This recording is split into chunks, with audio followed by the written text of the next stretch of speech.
한때 한국 교회 안에서 기도라는 것에 대해서 좀 우리가 다시 좀 재진단을 해야 된다라는 소리가 좀 있었습니다. 왜냐하면 기도를 하는 기도회나 또 새벽기도, 또 미국 교회에 넘는 새벽기도, 금요기도회, 수요기도회, 이런 기도회가 과연 지금 성경에서 이야기하는 그 기도의 방식대로 우리가 드려지고 있는가 재진단을 해야 된다라는 그런 목소리가 좀 있었습니다. 이렇게 주장하는 사람들의 중심된 그 목적이 무엇이냐, 뜻은 무엇이냐면요, 기도라는 것은 하나님께 하는 대화이다. 그렇기 때문에 시간을 정하고 굳이 장소적인 어떤 곳에 와서 모여서 기도할 필요가 없다. 우리가 집에서도 기도할 수 있고 걸어가면서도 기도할 수 있고 차를 타고 가면서도 우리가 기도할 수 있기 때문에 굳이 수요 예배다, 새벽 기도회다, 금요 기도회다, 이런 기도 모임으로 우리가 모일 필요가 없다라고 주장하는 내용입니다. 이 주장만을 보면은 맞습니다. 기도라는 것은 교회 안에서만 해야 되는 것도 기도도 아니고, 우리가 무릎을 꿇고 눈을 감고 두 손을 모으고 해야지만이 하는 것이 기도가 아닙니다.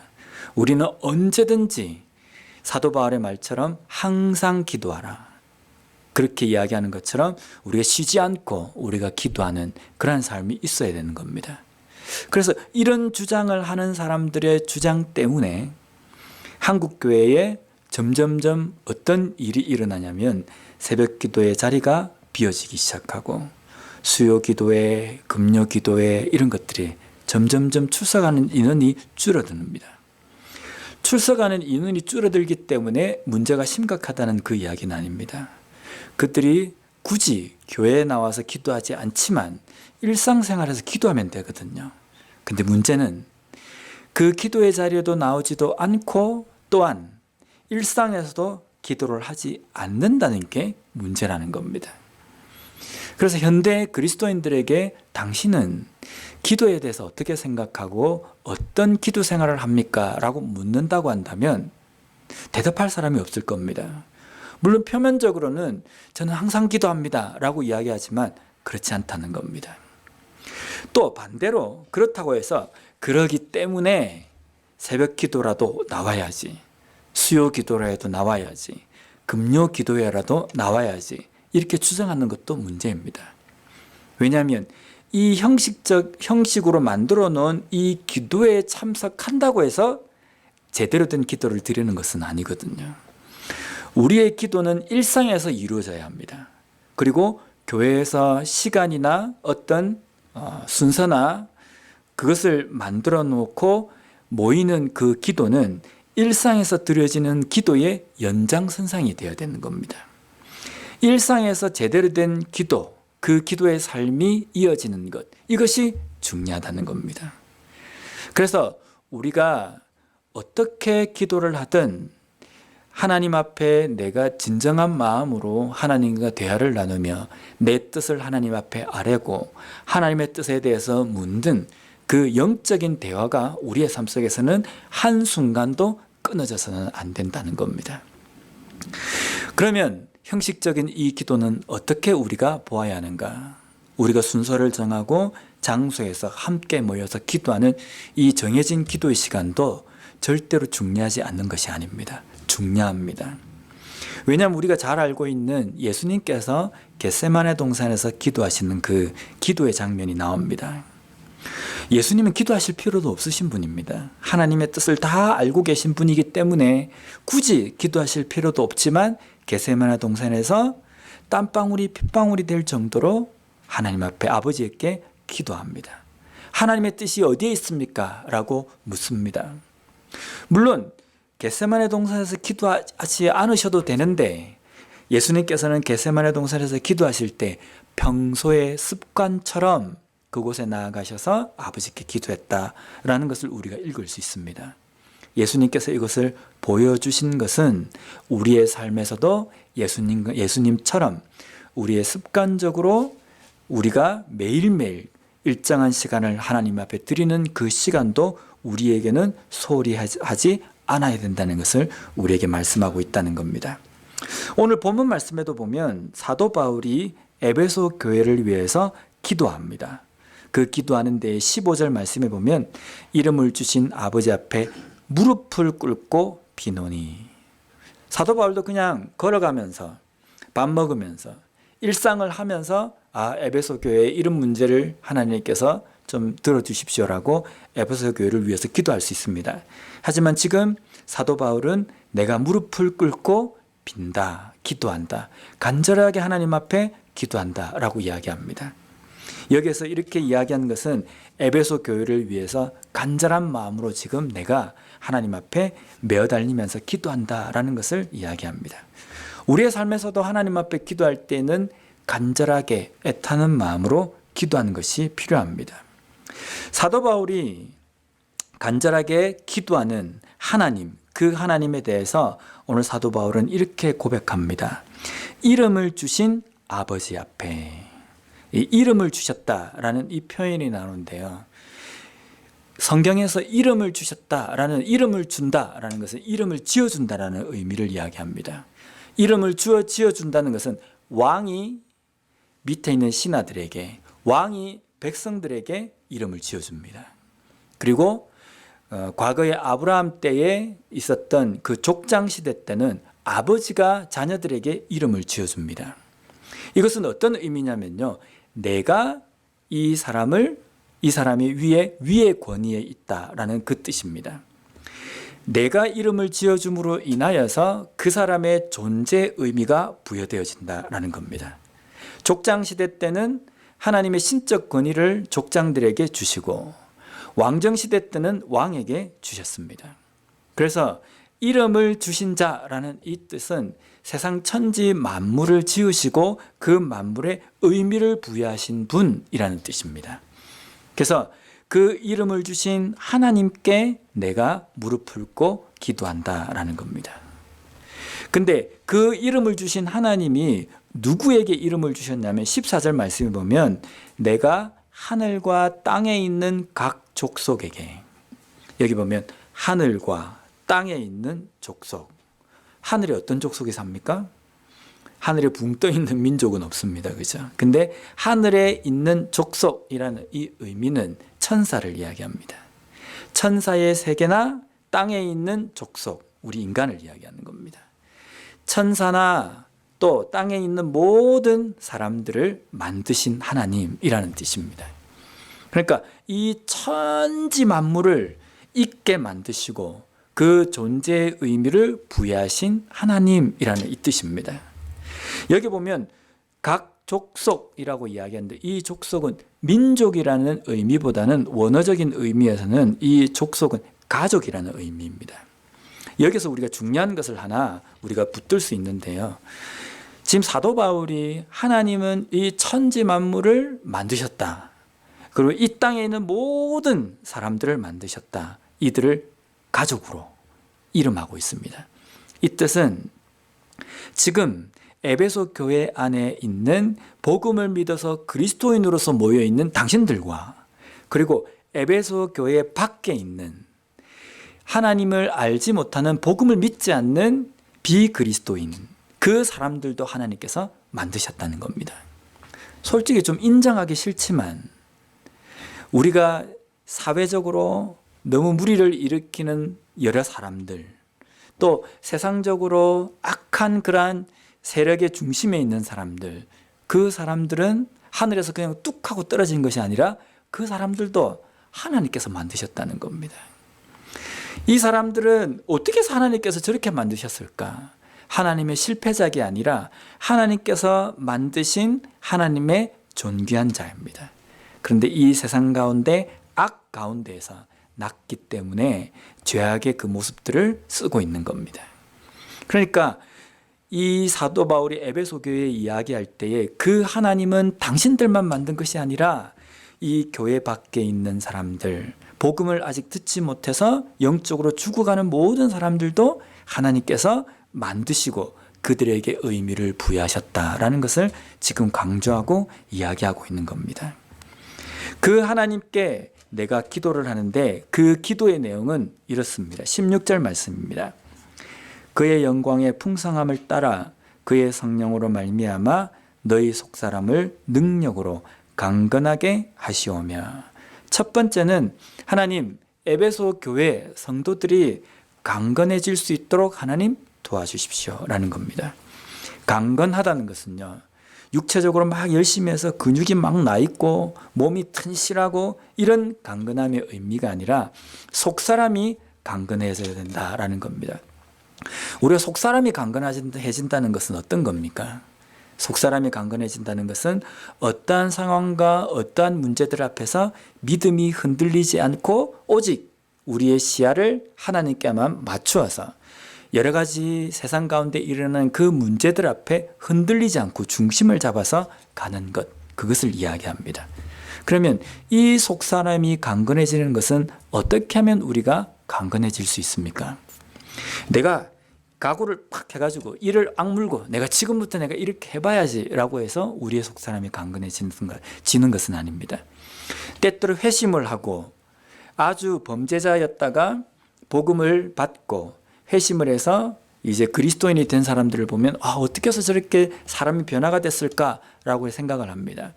근데 불과 얼마 있지 않아서 다시 원래의 그 죄악된 모습으로 돌아가는 것을 우리가 볼 수 있습니다. 이것은 그 사람만 연약해서가 아니라 우리가 원래 연약하기 때문입니다. 인간은 원래 연약하기 때문에 내가 결단하고 결심을 한다고 해서 삶이 변화되거나 아니면 우리의 속사람이 강건해지는 것은 아닙니다. 그 강건해지는 것은 오늘 본문 말씀에 보면 오직 성령의 힘으로만 강건해진다라는 겁니다. 사도 바울은 디모데전서 4장 8절 말씀에 이렇게 기록하고 있습니다. 육체의 연단은 약간의 유익이 있으나 경건은 범사에 유익하니 금생과 내생에 약속이 있느니라. 우리가 육체의 강건함은 지금 잠깐의 어떤 유익이 있을 수 있습니다. 내가 뭔가 물질적으로 많이 내가 가지고 있어서 이 세상에서 뭐든지 내가 할 수 있을 것 같은 그런 생각을 가지고 있는 것. 내가 몸이 좀 건강해져 가지고 이 건강한 몸으로 내가 뭐든지 할 수 있을 것 같다는 그러한 생각. 그런데 이런 것은 잠깐의 약간의 유익이 있다고 합니다. 왜냐하면 이것은 제한적이기 때문입니다. 유한하기 때문입니다. 물질과 우리가 육체적으로 어떤 강건함은 우리가 죽고 난 다음에 영원한 하나님의 나라까지 그것을 가지고 들어갈 수는 없는 겁니다. 근데 우리가 영원한 하나님 나라에 들어가서 그것을 계속적으로 이어갈 수 있는 것은 우리의 속사람, 우리의 경건, 이것을 우리는 가지고 들어갈 수 있다는 겁니다. 그래서 이 땅 가운데 우리가 힘쓰고 노력해야 될 것은 우리의 속사람이 강건해지는 것, 우리의 경건, 영적인 경건, 그것을 위해서 힘써야 되는 겁니다. 그런데 이 힘쓰는 것은 오직 성령의 힘으로만 가능하다는 겁니다. 우리 교회가 속사람이 강건해지는 교회가 되길 원합니다.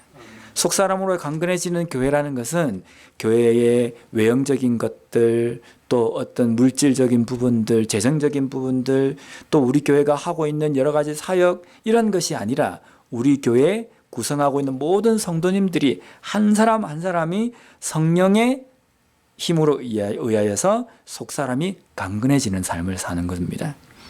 성령께서 우리 가운데 함께 하십니다. 근데 그 성령께서 우리 가운데 역사하실 때에 우리가 우리의 죄된 우리의 본성으로서 그 하나님의 그 음성을 거스르고 그것에 불순종하는 삶을 살아갈 때에 우리는 속사람이 강건해지는 길이 아니라 잘못된 길로 걸어간다는 겁니다. 그래서 매 순간순간마다 하나님의 힘을 의지하여서 내가 이 길을 걸어갈 수 있도록 해주십시오. 우리 교회가 하나님께서 우리 교회 가운데 중심이 되시고 온전히 주인 되셔서 하나님께서 인도하시는 대로 내가 우리 교회가 갈 수 있도록 해주십시오. 기도하며 걸어가는 그러한 삶, 그리고 교회가 되어야 된다는 겁니다. 두 번째로 에베소 교회를 위해서 기도하는 내용은 그리스도가 마음에 계시게 하옵소서라고 말씀합니다. 17절 말씀입니다. 믿음으로 말미암아 그리스도께서 너희 마음에 계시게 하시옵고 너희가 사랑 가운데서 뿌리가 박히고 터가 굳어져서, 우리가 이 해석을 좀 잘해야 됩니다. 믿음으로 말미암아 그리스도께서 너희 마음에 계시게 하시옵고 라는 이 뜻은 우리가 믿음을 가지고 기도하면 그리스도께서 우리의 마음 가운데 계시고, 우리가 기도하지 않으면 그리스도께서 우리의 마음에서 나가시고, 이런 의미가 아닙니다. 여기에 보면 그리스도께서 너희 마음에 계시게 하시옵소서라고 할 때 계시다, 있다라는 이 뜻은 헬라어로 카토이케오라는 뜻입니다. 이 카토이케오라는 뜻은 뭐냐면 내주한다라는, 들어오신다라는 뜻입니다. 근데 잠깐 들어왔다가 나갈 수도 있고 임시적으로 잠깐 머무르는 그 수준을 이야기하는 것이 아니라 내주에서 들어와서 쭉 영원히 함께 거한다라고 이야기할 때 이 용어를 쓰는 겁니다. 그래서 그리스도께서 너희 마음에 들어오셔가지고 영원히 계시게 하옵소서라는 이 뜻입니다. 그러면 그 앞에 붙어져 있는 단서인 믿음으로 말미암아라는 이 뜻은 무슨 뜻이냐면, 우리가 복음을 믿어서 예수 그리스도를 주라고 고백하는 그 순간 성령 하나님께서 우리 가운데 내주하십니다. 내주하시는 그 성령께서는 잠깐 들어왔다가 우리의 어떤 상황이 좀 여의치 않으면 다시 떠나려고 들어오시는 것이 아니라 영원히 들어오셔가지고 우리를 지배하시고 우리를 다스리십니다. 그러면 그 다스리시는 그 하나님의 내주하심은 어디에 그 권한이 있냐면 하나님께 있는 겁니다.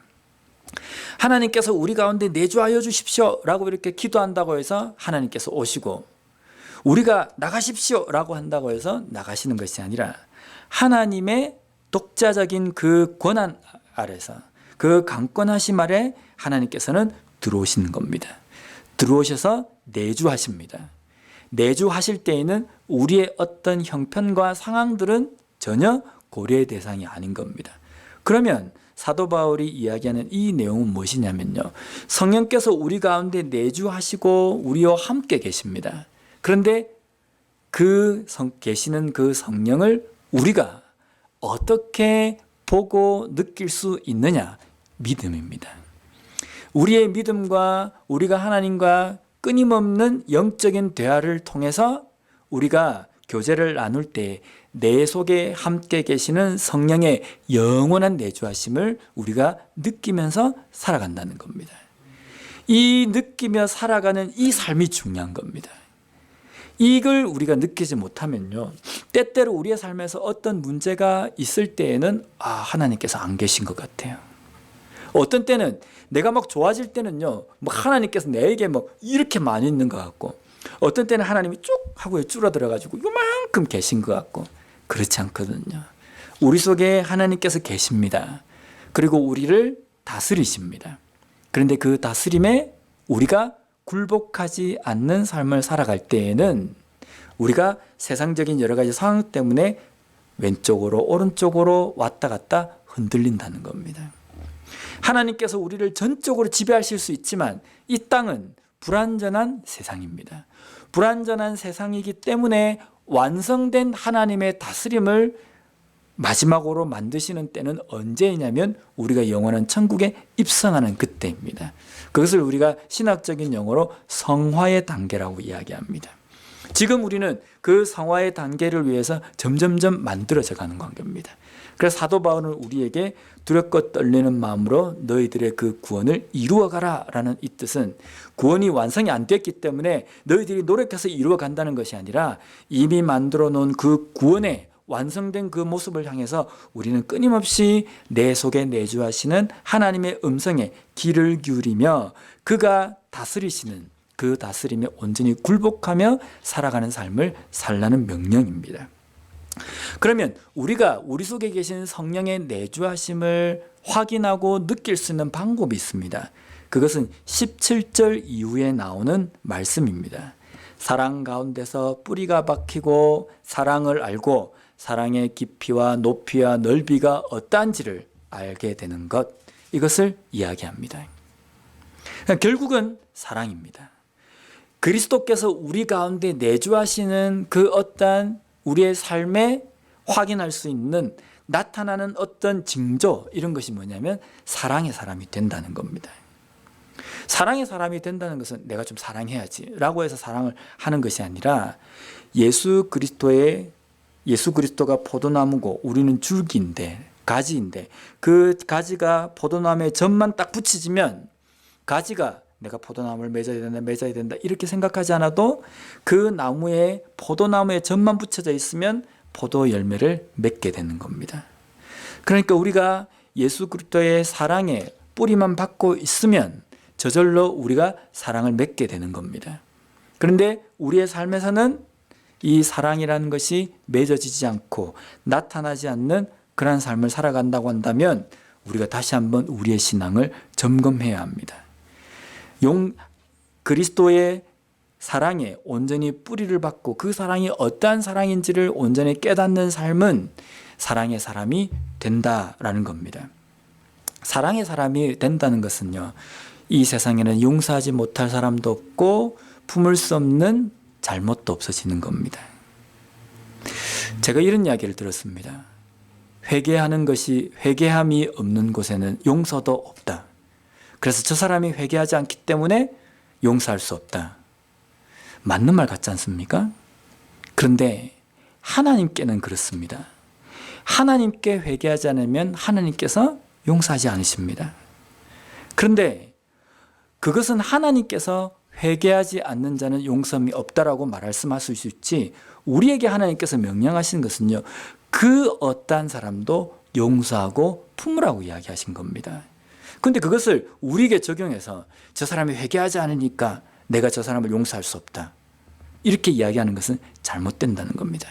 비록 그 사람이 여전히 잘못을 깨닫지 못한다 할지라도 우리는 긍휼한 마음을 품고 그 사람의 잘못도 우리가 품으면서 함께 기도하고 또 용납할 수 있는 그러한 마음이 되어야 된다는 겁니다. 그러니까 우리가 그리스도인이 품는 용서와 긍휼은 세상에서 이야기하는 용서와 긍휼과 차원이 틀린 겁니다. 왜냐하면 예수님께서 우리에게 보여주신 용서와 긍휼이기 때문입니다.